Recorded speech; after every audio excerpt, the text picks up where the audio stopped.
تو اس میں کتنی حقیقت ہے؟ کیونکہ یہی چیز استعمال کرتے ہیں، مطلب ایک خاص فارم ہے صوفیزم کی، وہ آپ نے دیکھا ہوگا کہ محفلوں میں بس ذکر کر رہے ہوتے ہیں، وجد طاری ہو جاتا ہے، پھر وہ لوگوں کو ہاتھ لگاتے ہیں، لوگ کانپنے لگ جاتے ہیں، ہلنے لگ جاتے ہیں، مطلب بہت فنی لگتا ہے، لیکن وہ کہتے ہیں کہ نہیں جی یہ ایک الگ دنیا، آپ کو کیا پتہ، ہم نے ایکسپیرینس کیا ہے باقاعدہ. اچھا اصل میں نا اس میں دیکھیں ایک چیز نہیں ہے، یہ اس کے بہت سارے مظاہر ہیں، اور اس میں ابتدا ہوتی ہے قلب جاری کرنے سے، اور وہ ایک مشق کرتے ہیں، اس کے ذریعے سے قلب جاری ہوتا ہے، وہ مختلف قلب کے مقامات بتاتے ہیں، ہر ایک کی الگ مشق ہوتی ہے، اور پھر وہ اس کو اس لیول پہ لے کے آتے ہیں کہ پھر وہ اس کے ساتھ وہ کنیکٹ ہو سکے، فریکوینسی جو ہے وہ میچ کر سکے، پھر اس کے بعد وہ کہیں کرنٹ لگتا ہے نہیں لگتا، یہ واٹ ایور.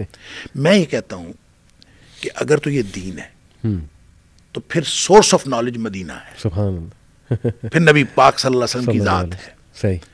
اور اگر یہ دین کی بات نہیں ہے تو پھر یہ دین کا موضوع ہی نہیں ہے. تو وہ کریں، ڈانس بھی کریں، وہ کرنٹ بھی لگائیں ایک دوسرے کو، جو مرضی کریں، ہمیں کوئی اعتراض نہیں ہے، لیکن اس کو دین نہ کہیں، اس لیے کہ نبی اکرم صلی اللہ علیہ وسلم کے دین میں ایسی کوئی بات نہیں ہے.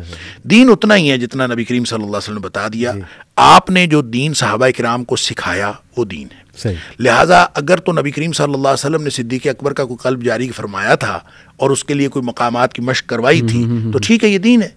اور اگر یہ نہیں ہے تو اس کا مطلب ہے آپ جو کام کر رہے ہیں یہ دین نہیں ہے، بالکل ٹھیک، اور یہ کوئی اور چیز ہے. لہٰذا اگر کوئی شخص کوئی شغل کر رہا ہے، کوئی ویڈیو گیم کھیل رہا ہے، کوئی ایسا کام کر رہا ہے، کوئی فزیکل ٹریننگ کر رہا ہے، کوئی اپنی یکسوئی کی ایک مشق کر رہا ہے، تو وہ کرتا رہے، لیکن اس کو دین تو نہ کہے. دین تو صرف وہ ہوگا جو نبی کریم صلی اللہ علیہ وسلم نے بتایا. لہٰذا جب آپ اس کو کہتے ہیں کہ اس کے وجود سے دلیل پکڑ کر یہ دین کا ایک طریقہ کار بنا لیا جائے تو یہ بالکل غلط طریقہ ہے. اس طریقے کو نہ نبی کریم صلی اللہ علیہ وسلم کے ہاں دیکھیں، سکہ رائج الوقت جو قیامت والے دن ہے نا، جو چلنا ہے، جو سکہ چلنا ہے، وہ نوٹ ہے مدینے کی مہر والا. سبحان. لہذا نبی پاک صلی اللہ علیہ وسلم نے فرمایا من عمل عملا، جس نے ایک بھی عمل ایسا کیا لیس علیہ امرنا، اس کے اوپر ہماری مہر نہیں ہے، فہو رد، وہ ریجیکٹڈ ہے. لہذا ایسے کام خواہ مخواہ بنا کے اس کو دین قرار دینا، یہ تو اس سے بڑی تو جہالت اور کوئی نہیں ہے. اس لیے کسی چیز کا وجود دیکھیں، اچھی چیزیں موجود ہیں، بری چیزیں موجود ہیں، اور اس کو اس کی جو کنیکٹیوٹی ہے یا صحبت کا جو اثر ہے اس کو ضرور استعمال کریں، لیکن ان حدود میں استعمال کریں جو حدود نبی کریم صلی اللہ علیہ وسلم لگائیں. اور وہ جو اقبال نے کہا تھا کہ شکوہ سنجے سخت یہ آئیں مشو، از حدود مصطفیٰ بیرو مرو، کہ آئین کی سختی کا شکوہ نہ کر اور نبی کریم صلی اللہ علیہ وسلم کی لگائی ہوئی حدود سے باہر نکلنے کی کوشش نہ کر. لہٰذا ہم پابند ہیں ان حدود کے. تو اگر ہم کسی چیز سے دلیل پکڑ کے باقی چیز کہانی خود بنا لیتے ہیں تو وہ آپ بنا لیں، آپ کچھ کرنا چاہتے ہیں اپنا شغل کر لیں، لیکن اس کو دین نہیں کہا جا سکتا. آپ نے کہا کہ وہ مزاحیہ لگتا ہے، اور اس میں تو واقعتاً مزاحیہ لگتا ہے، اس کا دین کے ساتھ کیا تعلق؟ تو دین کے ساتھ جن چیزوں کے ساتھ تعلق ہے، دین سنجیدہ ہے، اور دین کبھی بھی اس طرح کے مذاق اور مزاح کو پسند نہیں کرتا، جس کے اندر نبی پاک صلی اللہ علیہ وسلم تو منع فرمایا ہے کہ آپ تو ایک دوسرے کے ساتھ اس طرح کا مزاح نہ کریں جس میں کوئی حقیر کا پہلو نکلتا ہو یا کوئی ایسی چیز ہو. تو جہاں دین کے اندر جس شکل کے اندر سنجیدگی نہیں ہے، اس کا دین کے ساتھ کوئی تعلق نہیں ہے. شیخ، کوئی پاسبلٹی ہے کہ جنات کا یا شیاطین کا کوئی افیکٹ ہو؟ کیونکہ ڈاکٹر بلال فلپس کو میں سن رہا تھا ایک بار اس موضوع پہ، تو وہ کہہ رہے تھے یہ تو پکے انہی کا افیکٹ ہوتا ہے. دیکھیں بات یہ ہے، ہم اس کے بارے میں کوئی حتمی رائے نہیں دے سکتے. دیکھیں وہ ہو سکتا ہے کہ یکسوئی کی کوئی ایسی پریکٹس ہو کہ جس سے ان کا کوئی آپس میں فریکوینسی میچ کرنے کے بعد کوئی کرنٹ ٹرانسفر ہوتا ہو. مطلب اس کو ہم ڈینائی نہیں کرتے، اس لیے کہ اس کی ایگزسٹنس تو ہے. جب قرآن پڑھنے سے اثر ہو سکتا ہے تو آپ گیتا پڑھنے سے اثر کیوں نہیں ہوگا؟ مطلب وہ نیگیٹو ہوگا.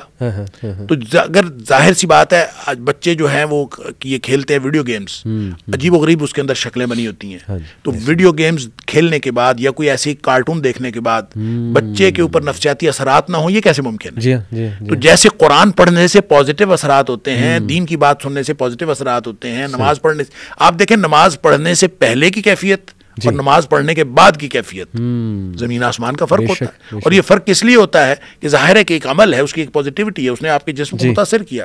اسی طرح نیگیٹیوٹی بھی متاثر کرتی ہے. تو وہ جو پاور ان کے پاس ہے یا جو کچھ بھی ہے, ہو سکتا ہے جنات کے ذریعے سے ہو رہا ہو, اس لیے کہ جنات بھی تو شرارت کرتے ہیں, اور من الجنت والناس ہے, یہ جو انسانی لبادے میں ہیں وہ بھی شیاطین ہو سکتے ہیں, اور جو ہمیں نظر نہیں آتے وہ بھی شیاطین ہو سکتے ہیں. لیکن اس کی نشانی صرف یہ ہے, ایک تو وہ اللہ کی نافرمانی میں زندگی گزارتا ہے, اور دوسرا لوگوں کو گمراہ کرنے کی کوشش کرتا ہے. اگر یہ دونوں باتیں ان میں پائی جاتی ہیں تو وہ شیاطین ہیں, وہ چاہے انسانوں میں سے ہوں چاہے جنوں میں سے ہوں. ایسا کوئی علم ہے شیخ کہ ایک بندہ کلیم کرے جی کہ میرے سامنے ایک خاص فیلڈ یا ایک دنیا کھل گئی, ایک نئی ڈائمینشن کھل گئی, اور اب میں لوگوں کی انرجیز دیکھ کے بتا سکتا ہوں کہ انہوں نے گناہ کیے ہیں یا وہ کس حالت سے آ رہے ہیں. جیسے وہ کچھ واقعات بھی ہم پڑھتے ہیں. اب یہ آپ ہی بتائیے ضعیف واقعہ ہے کہ صحیح ہے کہ امام ابو حنیفہ وہ وضو کرتے تھے لوگ تو وہ اندازہ لگا لیتے تھے کہ ان کے کتنے گناہ ہیں. اس طرح کا کچھ واقعہ میں نے سنا ہوا ہے. یہ کوئی علم ہے, اس کی کوئی حقیقت ہے؟ ایسا کوئی نہیں, بندہ وہ اپنے بارے میں کہتے ہیں کہ میں جب میں وضو کر رہا ہوتا ہوں تو مجھے پتہ چل رہا ہوتا ہے کہ یہ میرے گناہ جو ہیں وہ گر رہے ہیں. اصل میں مسئلہ پتہ کیا ہے جی, یہ تو یقین اور ایمان کی بات ہے. کچھ چیزیں ہیں جو لاجک کی ہیں, کچھ چیزیں ہیں جو فیتھ کی ہیں. صحیح. تو یہ اس کا تعلق فیتھ کے ساتھ ہے. نبی کریم صلی اللہ علیہ وسلم نے فرمایا وضو کرنے سے گناہ جھڑتے ہیں اور گناہوں سے انسان پاک ہو جاتا ہے. تو ہم جب اس کو اس کنسنٹریشن سے دیکھیں, یہ بھی تو ایک کنسنٹریشن ہے, یہ بھی ایک یکسوئی ہے. جب آپ وضو کرتے ہیں تو وضو کرنے سے دیکھیں, اس کو میں یہ کہتا ہوں ہمارے ناظرین بھی اس کو تجربہ کر کے دیکھ لیں. آپ ویسے منہ ہاتھ دھو لیں تو آپ کی طبیعت کے اوپر اثرات اور طرح کے ہوں گے. صحیح. اور آپ نیت کے ساتھ وضو کریں تو پھر آپ کے اوپر اثرات اور طرح کے ہوں گے. سبحان اللہ. یعنی وضو کے اندر, اور ویسے ہاتھ منہ دھونے کے, ہاتھ منہ پاؤں بھی دھو لیں بے شک, نیت وضو کی نہ ہو تو آپ کے اوپر وہ پاکی کا احساس ہو ہی نہیں سکتا, وہ فیلنگز آ ہی نہیں سکتی جو آپ کو وضو کے بعد آتی ہیں. اور وضو کے بعد آپ کے اندر ایک احساس ہوتا ہے. دیکھیں تیمم کیا ہے, تیمم دراصل سمبولک ایک اسی کا سمبولک اظہار ہے جو آپ کو پاکی عطا ہونی تھی تھرو واٹر, پانی کے ذریعے سے, تو پانی نہیں ملا تو اب آپ صرف سمبولیکلی یہ کر کے اس پاکی کے احساس کو حاصل کرتے ہیں. اب دیکھیں وہی تیمم غسل کے لیے بھی کافی ہے, وہی تیمم آپ کو کافی ہے آپ کے وضو کے لیے بھی. تو اس کا مطلب یہ ہے کہ اصل میں اس میں آپ اپنے آپ کو پاک کر نہیں رہے, اصل میں آپ اس میں پاکی کا احساس کر رہے ہیں, احساس حاصل کر رہے ہیں. تو اس کا مطلب یہ ہوا کہ یہ ساری چیزیں جو شریعت نے ہمیں بتائی ہیں اس کے اندر یکسوئی کا ایک اپنا معیار ہے, اور اس میں پھر اگر کوئی شخص محسوس کرتا ہے تو وہ اپنے ایمان کی بنیاد پر محسوس کرتا ہے کہ یہ ہوا ہے. جیسے دیکھیں نبی پاک صلی اللہ علیہ وسلم نے ایک دفعہ کوئی واقعہ سنایا اور آپ نے کہا کہ بنی اسرائیل کا کوئی آدمی تھا اور اس نے اپنے بیل کے اوپر سواری کر لی یا بوجھ لاد دیا. تو بیل بولنے لگا, اور بیل اپنے مالک سے کہتا ہے کہ میں اس کام کے لیے تو نہیں ہوں, میں تو اس لیے ہوں کہ میرے ساتھ کھیتوں میں ہل چلایا جائے, میں وزن لادنے کے لیے تو نہیں ہوں. تو ابھی نبی پاک صلی اللہ علیہ وسلم نے اتنی بات فرمائی تھی تو محفل میں ایک آدمی بولا, مجلس میں بیٹھا ہوا تھا, اس نے کہا اللہ کے رسول صلی اللہ علیہ وسلم کبھی بیل نے بھی باتیں کی, کبھی بیل بھی بولتا ہے بھلا؟ اب اس کا جواب نبی کریم صلی اللہ علیہ وسلم نے پتہ کیا دیا؟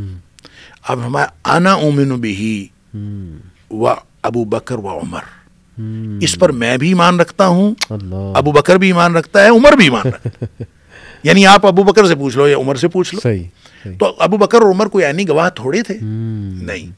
اصل میں یہ معاملہ یقین کا اور ایمان کا ہے کہ اب اس میں کوئی لاجک نہیں ہے. یہ اس کا نبی کریم صلی اللہ علیہ وسلم نے فرما دیا کہ ایسا ہے, تو آپ کو یقین ہے کہ ایسا ہوا ہے. تاریخ میں